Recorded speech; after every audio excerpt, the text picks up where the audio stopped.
आपण शेतकरी रे, कौतुकाने सांगायचं. बाकीचे किती कौतुकाने सांगतात, या पदाचं त्या पदाचं त्या पदाचं त्या पदाचं. आपलं तर परमनंट पद आहे. आयुष्याचा जुगार ठेवून मातीमधलं सोनं पिकवायची ताकद ज्या अवला देत आहे, त्याच्या घरात कधी भ्रष्टाचाराचा, तळतळाटाचा आणि लाचारीचा पैसा येत नाही, त्याला शेतकऱ्याच्या अवलाद म्हणायची कौतुकाने सांगायचं. तुम्ही प्राऊड होता शेतकरी आहे. पण इमानदारीनं सांगा, आर्मीत भरती होणारी पोरं शेतकऱ्याची का जागीरदाराची? शेतकऱ्याची. तारुण्यपणात आपलं आयुष्य, आपलं तारुण्य त्यागाला लावून वारकरी संप्रदायाची तुला खांद्यावर पेलवायची ताकद शेतकऱ्याच्या पोरात का जागीरदाराच्या? शेतकऱ्याच्या. वृद्धाश्रमात कोणाचं मायबाप? शेतकऱ्याचं की जागीरदाराचं? ते कुत्र्याचं नाक पुसतो, त्याला बापाचं नको वाटतं. आम्ही शेतकऱ्याचे ते कौतुकाने सांगू, कारण इतक्या मोठ्या मनाचा बाप आहे आमचा. जेवढा जीव माझ्या बापाचा पोटच्या लेकरावर आहे, तेवढाच जीव त्याचा गोठ्यातल्या बैलावर सुद्धा आहे. तो माणसात आणि जनावरात फरक करत नाही, तो बाप आहे. इतका पवित्र ज्याचा आत्मा आहे, तो विठ्ठलापेक्षा कमी असेल का? समदृष्टी घेता स्वान श्री हरिशोधमावरी हरी झाला.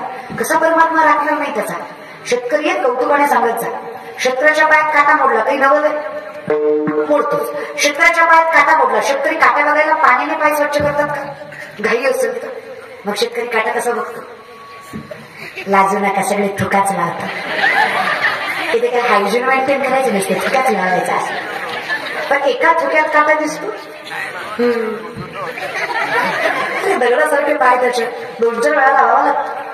काटा मोडलाय जिजांना, दात झाला त्रैलोक्याच्या नाथाला, जगाच्या नाथाला. प्रेमळ आहे ना तो. त्याच्या दारात आम्ही थांबू न थांबू, तो मात्र आमचा संसार राखल्याशिवाय राहत. आम्ही सामर्थ्याने परमार्थाची सांगड बांधणार करतो रे, तो खूप करतो. जनाई म्हणते मला कोणाचा नसेल आधार, काही वाटत नाही देवा, कारण मला माहित आहे माझा मायबाप कोण आहे. जनाई प्रामुख्याने हाका मारते माझ्यासाठी.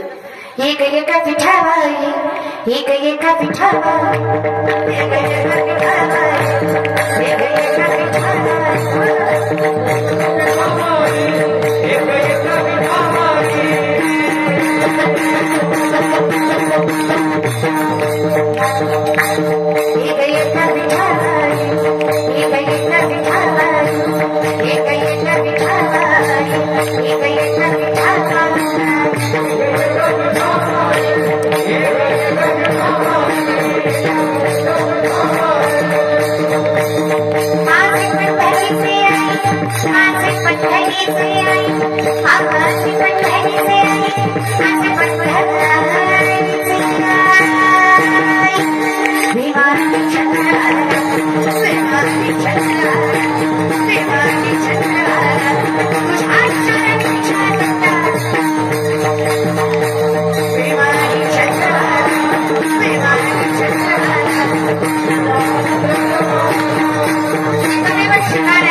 देवाच्या दारात म्हणायला आणि येत नसत तेवढंही म्हणाला तर देवाच्या दारात जरा नाचा कळलं तिला कळलं पापुडी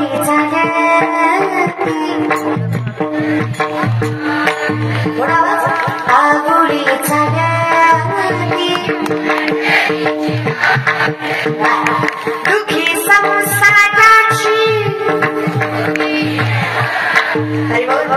दुखी संसाराची पागुली झाल्याती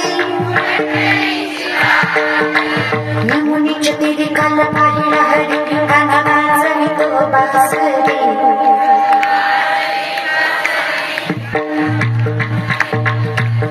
काना काना विराते चल माझ्या गावाला जाऊ विराते चल माझ्या गावाला जाऊ अगं बोल माझं गाव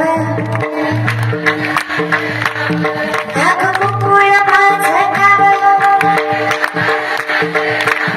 तुम्हाला काय तू चुकू का देव तू चुकू मी चुकू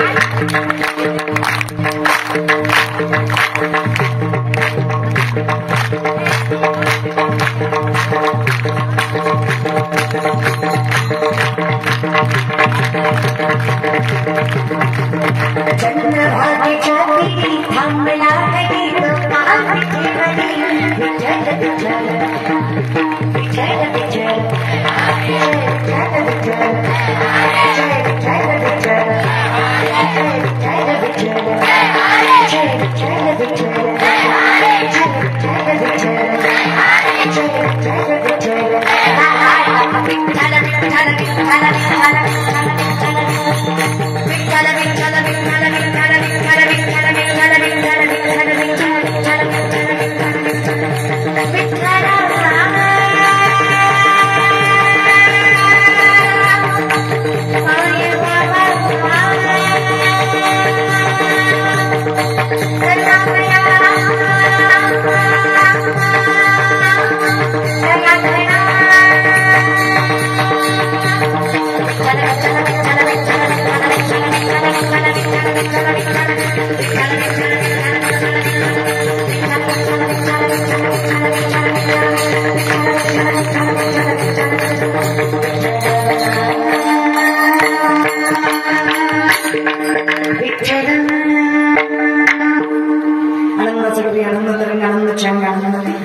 नामाचं सुख ज्ञानोबाला सांगतात ना ते अनुभवल्याशिवाय कळत इमानदारीला सांगा असा आनंद दुसरीकडे मिळणार आणि तुम्ही प्रामाणिकपणे सांगा अशी माझ्या कचकच कांद्याला येणार नाही तुमचं आता आयुष्य भंगारच गेले तुझ्यासाठी गेले तुझ्यासाठीच गेले नालायका जेवढे गेले तर जेवढे गेले ना मला तुझ्यासाठीच गेले पण काही फायदा नाही झाला वाटलं कधी विचार करतो म्हणून शिवजयंती जवळ आले की आम्ही एवढ्या गाजाबाजा करतो बोभाटा करतो कधी विचारही करतो का त्या गोष्टीचा हा काय बाप होता आमचा आणि काय आम्ही हा